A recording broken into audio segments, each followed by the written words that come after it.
Hello and welcome to Attackers of Opportunity. This is your DM, Michael. I'm sitting around a virtual table with some of my friends, and we're about to play some D&D. We're virtually excited.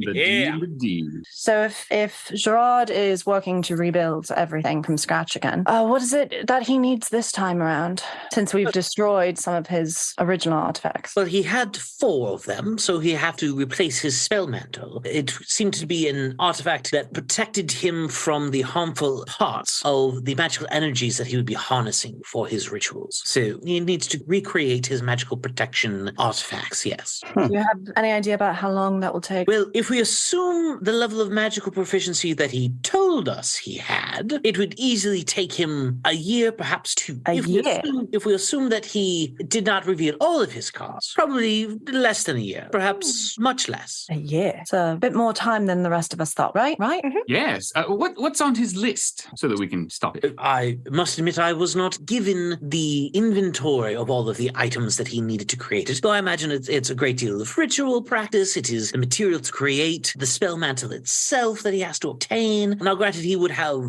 based on the information that he gave to the Council of Sinismar, he would have not quite the full participation of the Council of Sinismar that would get him all of the materials that he could possibly need. So it was much more an element of time to gather than the scarcity of which you'd be able to, unless you were able to, kill every black dragon in the world or something and burn their bodies to the point where no part of their scales would be useful again. I mean, unless you did something like that, I doubt you could stop him. I see. So he needs black dragons. Oh, yes. What else? But, I was asked to obtain information on where black dragons were. That's how I know that piece. I don't know beyond that. Do you know where black dragons are they? Yes. His eyes go over to Maeve and goes, I know where one is. And was that the one that you shared with the whole crew, or you just learned about it? No, it was in my report. All right, talk. Well, it's a friend of yours. Are you sure you want me to say? Friend of ours is a black... Is it Moonbeam? I wish. Oh, no, she's already a dragon. She's like a wither. Never mind. Only when you've seen me. Right. Have you talked with your older brother of late? The one you call, you treat sort of like a brother. You're not genetically related. Alec? Well, we all talked to him recently. Why? It's not my secret. Are you saying that you don't know? Oh, you don't know! I'm stuck on older brother. Hold on. You met him. We'll talk about it later. Oh, your older brother. Prince. What's this next level of I don't fucking know that you're just sitting on with such joy? Reminder, I have the claws here. Yes, Captain Blackfang. Oh, that makes sense. Blackfang. Oh. The former first officer of your father, Cadence of Water? The one that hangs out with the turtle dragon. Yes. Okay, man. He was so look at nice. Moonbeam. He literally has a black fang/tusk coming out of his faux orcish mouth. Did you truly not piece it together? A lot of people have little fads like that. If I had a gold tooth, would you think I was a gold dragon? Come on. No, that's the other family in Zixa. Knew it. I think we all knew that. So you're saying Gerard is going after him? It would be perhaps one of the black dragons that he would go after, yes. And the other one you My know. understanding is that they don't need the scales till later on in the process. But he would have to turn. They just can't cut a piece off of him and have that turned to scale. I would imagine that if they killed him, that his body would revert to that of a black dragon. They could harvest anything they needed. Not to mention the surprise that some of his crew members would no doubt feel upon seeing their captain dead and turned into a dragon. And how did you learn this? Magic. You're going to have to I think I teach learned Dorian. any of this. They were scrying. Scrying, portents, all sorts of things. Well then. Dorian, you know how to scribe, don't you? Actually, no, Dickie does, though. Or Octavius could teach us. It's kind of what I was getting at. What all can you teach us before we untie you? Or kill you. Teaching while my hands are tied would be very difficult because I have to draw out runes and magical formula and things like that. Describe them. Well, yes, ma'am. I suppose that I could, let's see. Dorian gets out a pen and paper. A quill and A quill and paper. No. Definitely canon now. I want in our campaign that there's definitely pen, ink, and things like that, just to make life easier for everyone. We've invented pens. I look over at Dorian and go, what? Right here. Well, Fine. he actually has an infused platinum quill. There you go. That's I like look a at it pen. jealously. Do go on. I'm quite proficient. Dickie, you'll probably want to be doing this as well. I've been doing this the whole time. Okay. So I'm going to pull together a list of some some fun rituals that he may have. That, Yes. see. Yes, give me rituals. Yes. Num num num num num. Nom, nom, nom, nom, nom. Not that I trust him, but I would also like to know what teleport circles he has memorized. Ooh. Yeah. Ooh, Yeah, we'll all add those there to our you spell go. books. I mean, I've got an extra, so. Yeah. Hey. Hmm? So I I mean, remember in the locations. first version of this, when we met him, I took his necklace. This time, are we letting him continue to wear his necklace so he can breathe, or is he breathing without it? Oh no, we took that off. Mhm. Oh, So he is breathing without it. then he would have had a large problem saying Yeah. that to you. Yeah. So that's why I was like, I'm pretty sure We let had him. to put it back Yeah. on. Yeah, for his sake. Probably every Would- time we had to go like feed him or talk to him, we're just like, all Wouldn't right, be here able you to- go, buddy. Yeah. Is it a breathing thing or is it a talking thing? It's a breathing thing. Yeah. So he has to be able to breathe. Like the Atlanteans. All right, so he is happy to teach you the ceremony ritual. He could also teach you the skywrite ritual. Let's see. What other fun rituals? Oh, we could do a skywriting business. Like, happy birthday, Margaret. Will you marry me? See, all I'm thinking is like we just make a big arrow in the sky to kind of help Valak for teleportation, just like over here, bud. And just I love FYI, skywrite, since it's a fun little ritual, to cause up to 10 words to form in a part of the sky you can see. The words appear to be made of clouds and remain in place for the spell's duration. The words dissipate when the spell ends. A strong wind can also disperse the clouds and end the spell early, and lasts up to an hour. Very cool. Ceremony, skywrite. That's everything in that book that would make somewhat sense. Dorian is asking finer point questions on like timing in the ritual and how everything works. He gets really into the minutia. He's kind of a ritual nerd. I get that. Comprehend languages, detect magic. Oh, illusionary script. I think those are the ones that he could teach you if you don't already have. Nice. I do have detect magic. I'll take it. He'll explain to anyone, so theoretically anyone that wants to or can learn the rituals, you're more than welcome to. Oh, hell yeah, definitely. And I think Valak already learned the ceremony ritual from Barrios when he was looking at putting Zarin to rest. Yes, but that was from a divine source. So Sure. this is better for Dorian. That is true. I wonder why. I don't have any magical abilities. Yet. They look really pretty though. So pretty. So after he explains, kind of goes through and he'll occasionally correct. It's like, oh no, you've curdled that out too far. You need to shorten that. You need to correct, and he'll kind of guide you through the ritual and the spell language related to it. And says, I will well, probably bore him talking about magical theory and going into stuff like his magical nerd dick is just as big as Dorian's. It's so good. That's so good. Magical Yeah. nerd dick. Little magic That- dick fight. That Now it's an episode of Willow. yeah, it'll drone on for a little bit. Everyone else is like, Like, oh god, they stop. Well, and with that, I believe that I have talked last about Gerard's plans, and at that point you said you were going to free me. Yes, And we well, will, real quick. Any magical items upon your person? I imagine that you'd taken them all off. Oh, ritual circles. I'm terribly sorry. I'm Michael. Forgot a moment that Coleman said for Little Dicky he wants to learn teleportation circles. Yes. He can give you the addresses to 2 circles in Sinisma. One of them is his private home, and one is to the gathering room outside the council chambers. He can give you a magic circle in Tavahia in Season's Glade. So apparently they've had at least some kind of conversation with those folk. And he's got a magic circle in the town of Orosev in the country of Shiku, basically the western end of the continent that you all are on. And we'll say that he's got a ritual circle in the capital city of the country of Hang under the Dragon Clan Emperor. nice. Wait, the circles under the Emperor? The country of Hang Yes. serves under the emperor of the Imperial Emperor, Yes, yes. whose land is basically the Dragon Clan land. Okay. There's a technical distinction between the daimyo of the Dragon Clan and the Imperial Emperor, who sits above the daimyo of the Dragon Clan, even though the territory is much the same. But that's a level of information about Hang that you all don't have in character because you all haven't been to Hang before. Correct. Touche. Not yet. but now we have these locations. Yeah, we got lots of locations. That's great. We'll be like, I feel like going to hang today. Are we hanging today? Yeah. Are you going to hang out? Yeah. Oh, Doing some brunch and hang. Oh my God. Wow. I want a mimosa. Oh my God, yeah. So with that now, I believe, and he kind of like raises his arms up behind him, trying to indicate, hey, I told you stuff. Aren't you going to free me? Yes, we should free you probably somewhere safer than this. Just real quick, when we do free you, what do you intend to do? Well, I'm going to have to figure that out. If I return home, I die. If I stay with you all, I probably die. If I hide out somewhere, I perhaps live for a few more days and then die. You could join us. How did it go the last time someone joined your crew? Do you really want to run that risk again? Well, she's right here. That is true, Gerard. Talking about Gerard. That wasn't the last time. My Haven't done concern anyway. with having him join us too is that he'd be gathering information to perhaps buy his own life later.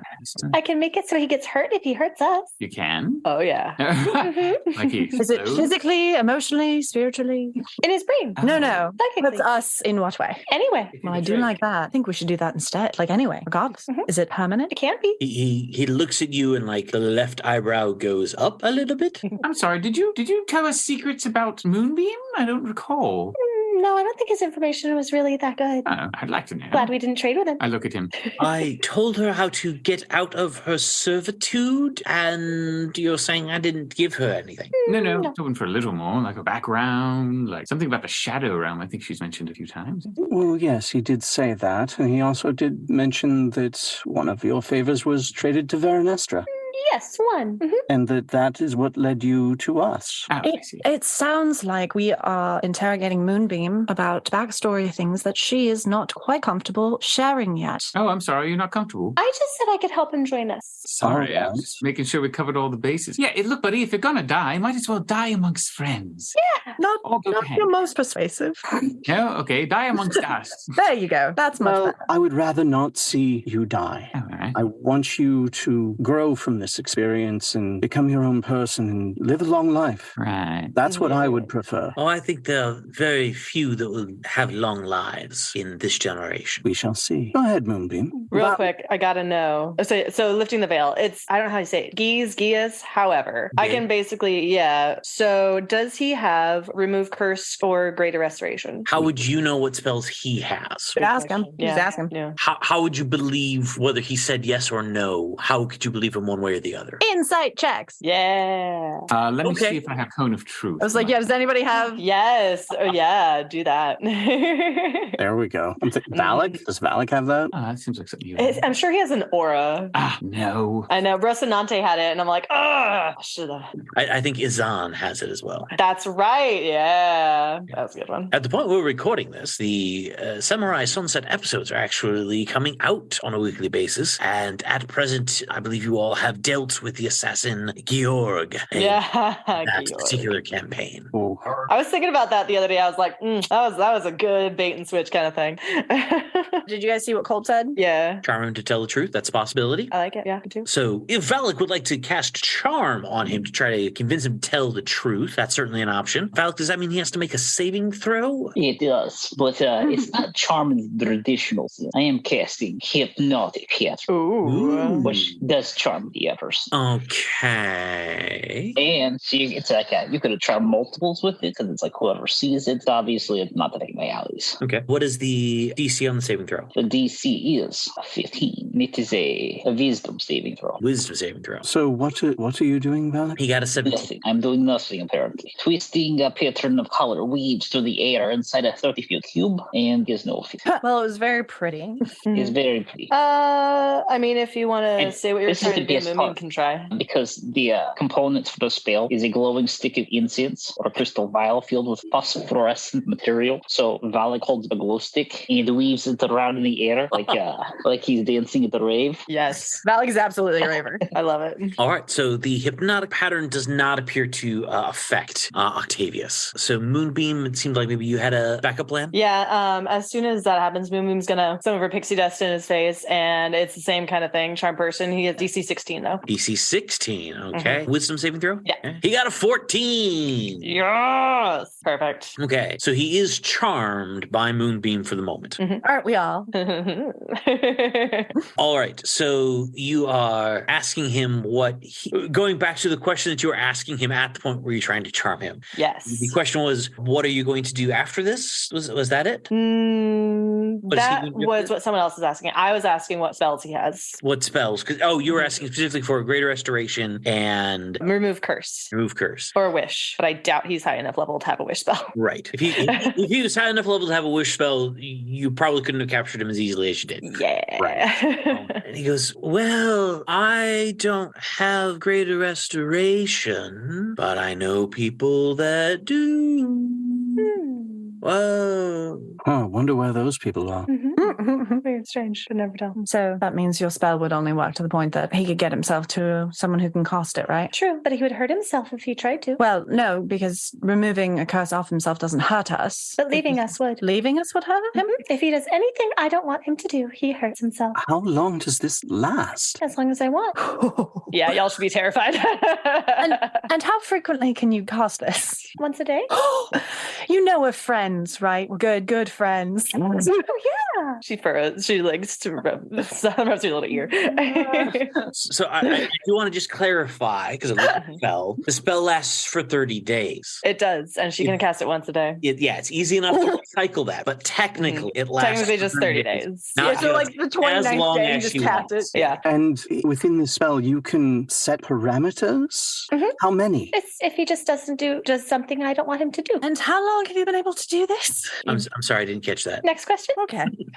I mean, honestly, the longer you've had it, the better I feel, because that means, in theory, either we haven't done something that you don't want us to do, or you haven't cast it on anyone in our general vicinity. No, not you. No, we're friends. Moonbeam, you have my full support. I have a feeling Moonbeam's going to have a lot of people's full support for a while.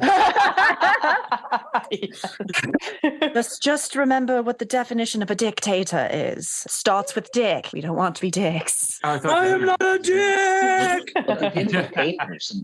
Who doesn't like a good potato? You know you've always been my favorite, right? Dick, you always buy me things, of course. Oh, I am. I mean, yes. Yeah. Well, I Sugar think, Daddy Dicky.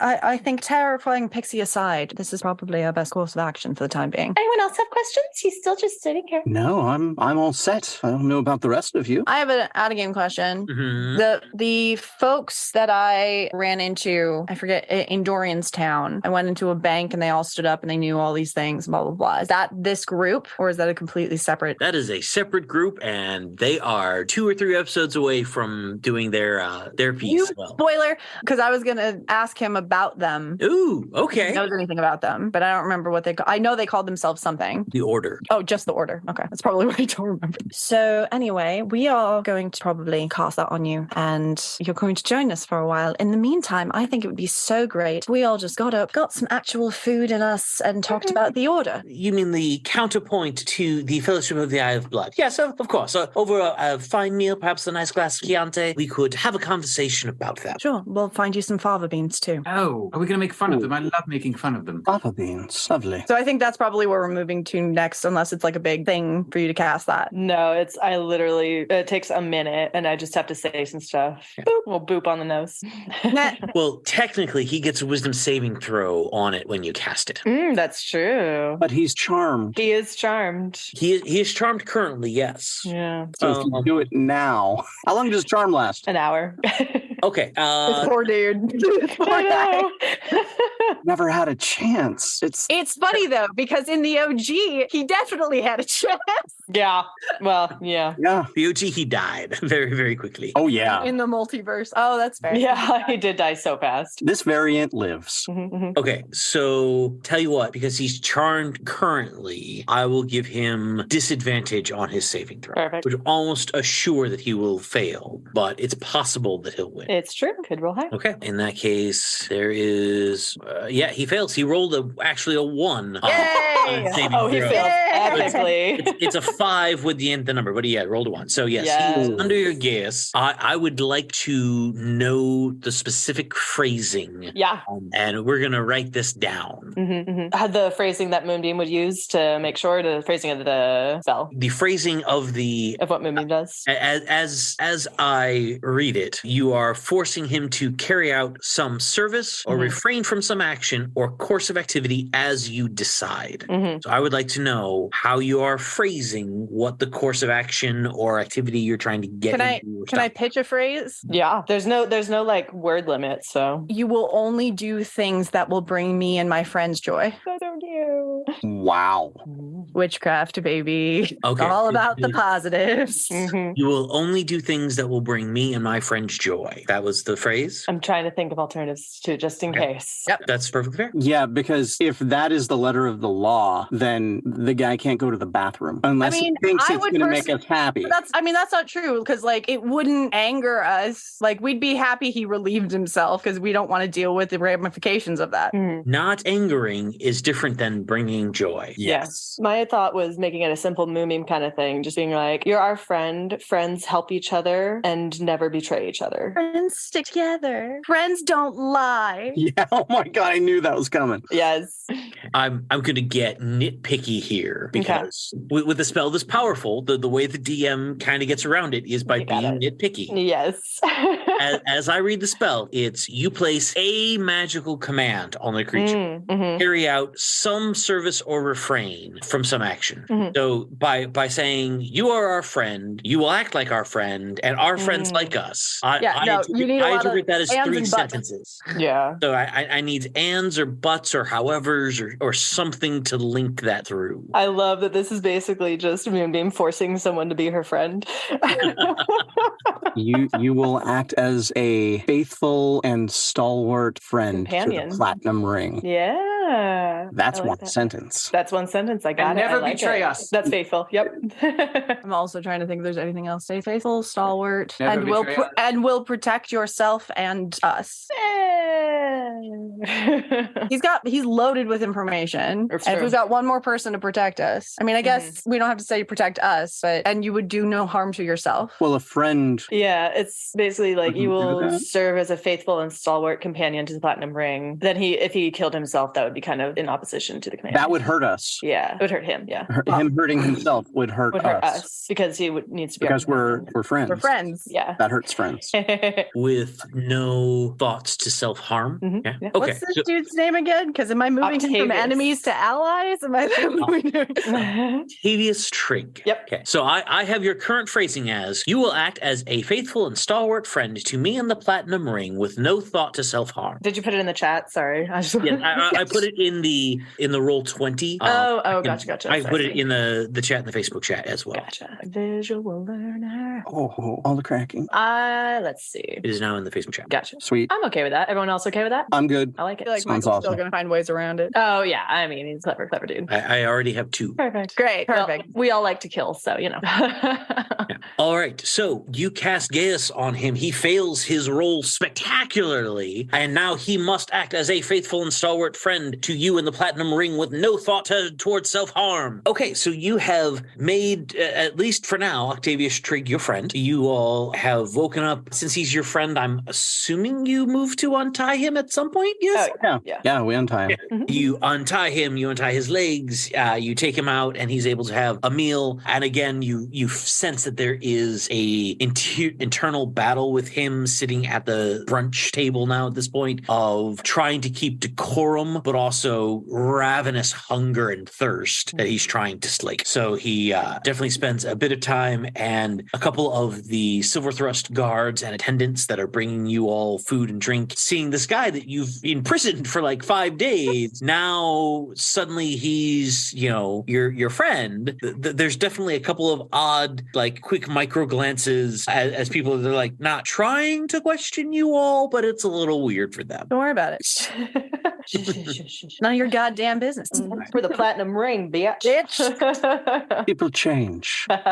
Barros' son, who is now the head of the Silver Thrust clan, himself an elder dwarf now at this point, will come in and go, all right, as long as you all want to stay here, you are more than welcome. You have done much to the name and the reputation of the Silver Thrust clan. Do you have a next step? Are there runners that we can send off for you somewhere? What is your plan? I mean, personally, I'm like looking to the group. Well- I think it's. Well, we were going to go to the swampland, remember? I hear you. I really think we need to inform my brother that he's being hunted. And the way we were going to get to the swamplands was kind of through your brother, so All right. Oh, there we go. All right. Oh, you need a ship then, yes? I believe Yes. we have one coming. What day was that? Theoretically, tomorrow-ish is when the ship will be back. So we're here for another day or so. Have any recommendations while we're here? I will take you this evening to the granite slab for the finest ribs that you've ever tasted. Sounds delicious. Yes, you certainly have our attention. Excellent. So the day passes in fairly restorative to at least to your soul and emotion. It's an easy, relaxing day. It is one of the first days that you guys have had in quite a while where little to nothing is happening. You go out to a fine,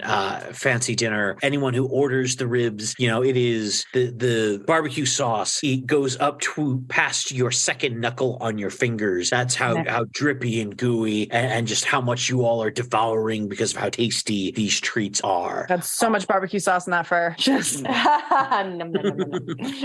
If others are wanting to eat with quite a bit of decorum and use their fork and knife, that is accessible as well. I just making a point that she is not a goddamn princess. She is tearing into these things. I was picturing like the claw comes out and she like skewers it with a claw. And just like, Oh yeah, she's going full carnivore cat. Like yes. As Dorian is cutting the meat from the bone, I'll kind of look over and go, "My lady." See, and I was thinking with Dorian, he'd like pick up the rib, he'd eat the rib, and then he'd prestidigitate his own fingers. every couple of seconds. Jeez. Then you couldn't lick them. I do the salt bay thing where I just sort of move each bone out separately. Yes. Ooh. And then just eat the flesh. Poor vegetarians and vegans listening to a podcast right now. We're have describing how no we're eating idea. fantasy meat. That's in me. How do you know it's not a plant monster that they killed? There you and go. Its relative ribs. I mean, It's but the if it was a monster, it cauliflower. was still a sentient creature. Anyway, we're not getting into this. It's a beyond monster, and we're eating There we beyond go. meat. It's a Yes. D&D Beyond monster. Exactly. Ah. Excellent. So the day passes. The next morning, you all begin to gear up.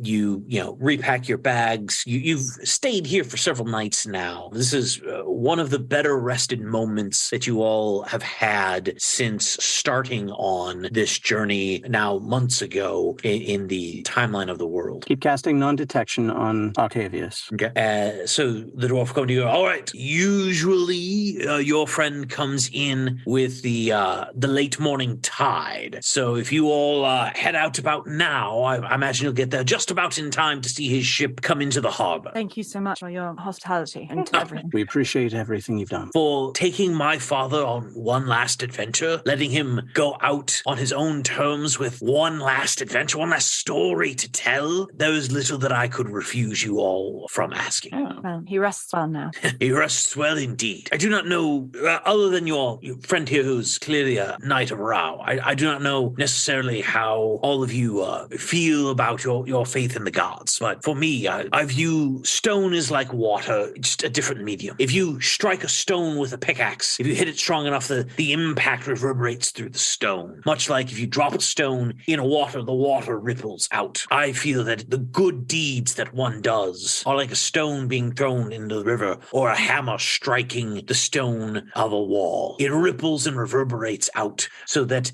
ringing, those waves, that movement around of the good act continues long past the hammer blow or the stone being thrown in the river. You all have helped my father have one last day where he was the hammerer of stone, and the reverberations of his actions and your own will be felt far into the days, weeks, months, and years to come. And for that, I cannot repay you enough. Well, I think we can all honestly say it was a pleasure getting stoned with your father. Wow. He looks at you, an eyebrow goes up, and like 2 beats later.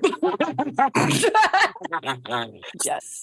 A truer hero I cannot imagine. And he will guide you all to the estate door. doors, and outside the estate there is a small cart. It looks like it's their equivalent of a taxi. And he goes, I called that to help you get back to the upper town just a little bit faster. Oh, and Sir Dicky, Yes. I understand that a few of your fans may be gathering to see you off. Oh, wonderful. Oh, the family. Oh no. Oh dear. Fans, Fans. Yes, his whole family. No, you as the author. Yeah, the gentleman we stayed with. Yes. Yes, and his That's family. my family. That's you, buddy. I knew that.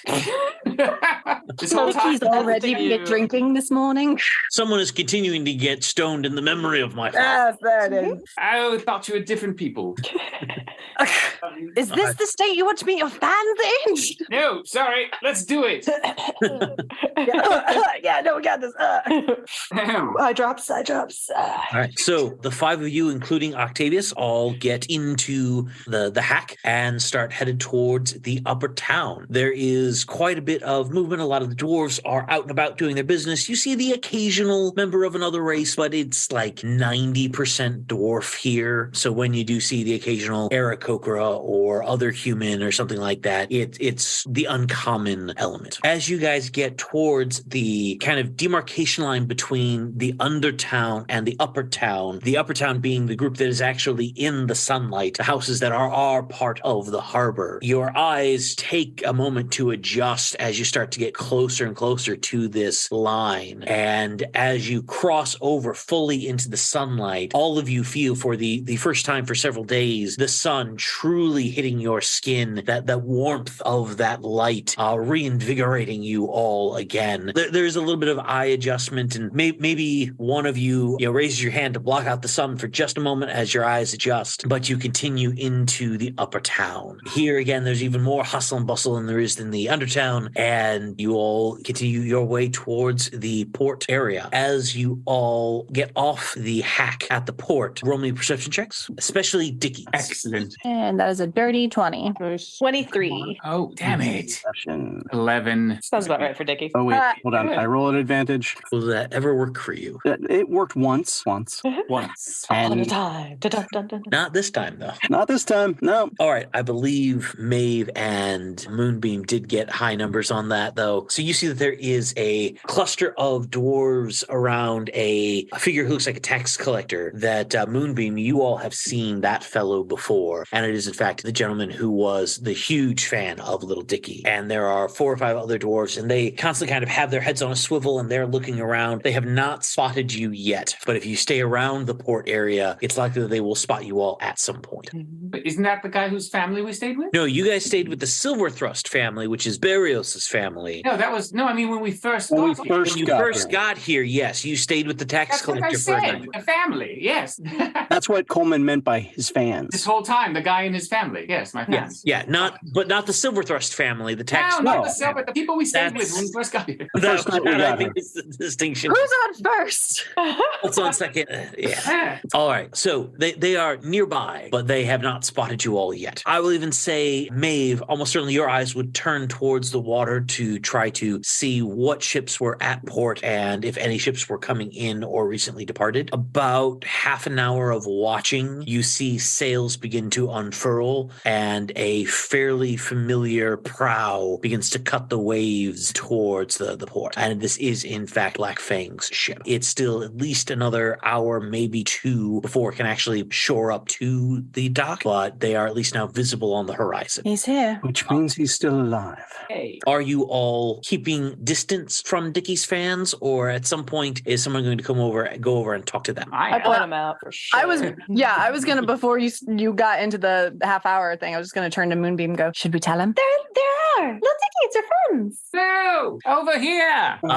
Hearing you shout out, all of them, there's 7 of them, turn their heads and go, ah, and various reactions of, oh my gosh, oh my gosh, oh my gosh, oh my gosh. They are walking very quickly, but they're trying not to look desperate. They're trying very very, very hard not to look desperate. Right. But they are all moving very quickly towards you.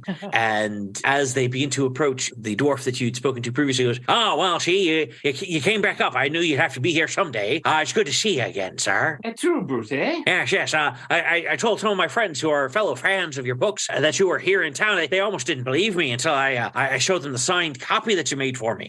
And are you popular now? Oh, it's not so much about me being popular, sir. It's that you're so popular. All these dwarves came out here. They just had to see you. Hopefully to shake your hand before you departed. Oh, well then let me get my glove on. The special glove. Yes. My handshaking glove. My glitter glove. It's the one he does all his writing with. Yes. He will introduce all of the dwarves that are there at the group, and they will kind of almost like line up, hoping to get you to autograph their copies of some of your books.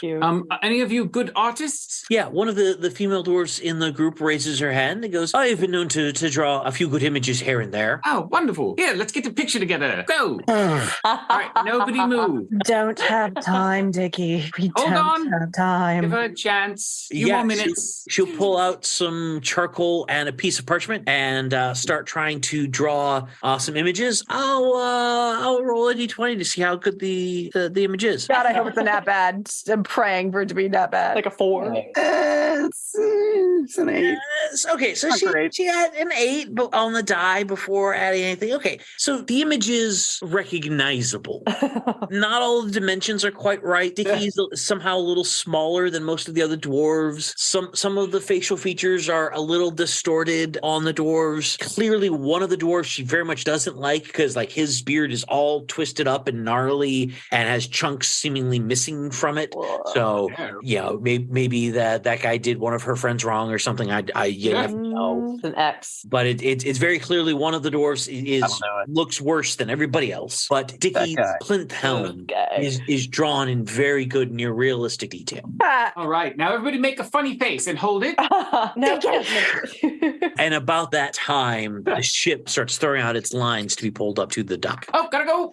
All right. The dwarves are sad to see you leave, but they wave for a while, and as you head over to the port, they like step to the edge of the seawall nearest to you, and they continue waving as you head over towards the ship. Cute. As you all begin to head towards the dock, a gangplank has come down from the ship. A couple of cranes are pulling off cargo, and there's a couple of cargo pieces that seem to be lined up waiting to go onto the ship. And standing in the center of the main deck, issuing out commands to his crew, is Captain Blackfang. I'll do what I normally do and try to like stealth behind. And cover eyes, okay? Yeah, Roll a spell check. And I mean, it's daytime, and he's standing in the middle of the decks. It's gonna be super hard. Roll me a disadvantage. Okay, well, I gotta get it in the box first. Well, that was even better, but so I'll stick with the original 26. Yeah, he's distracted in the business of what he's doing. That he is genuinely surprised when hands pop over his eyes.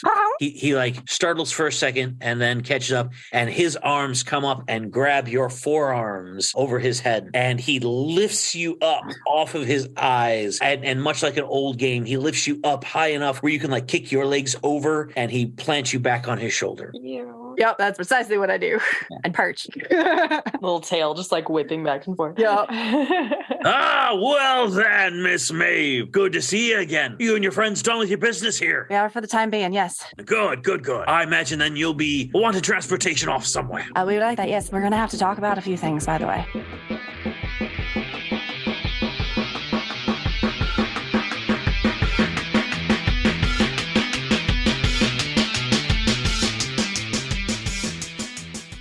Thank you for listening to Attackers of Opportunity. We really enjoyed making this podcast, and I hope that you enjoyed listening to it. If you did, please go ahead and leave a 5-star review on iTunes or whatever platform you're listening to this podcast on. Also, you can find us on Instagram at Attackers of Opportunity. Have yourself a great day, and we'll see you on the next episode.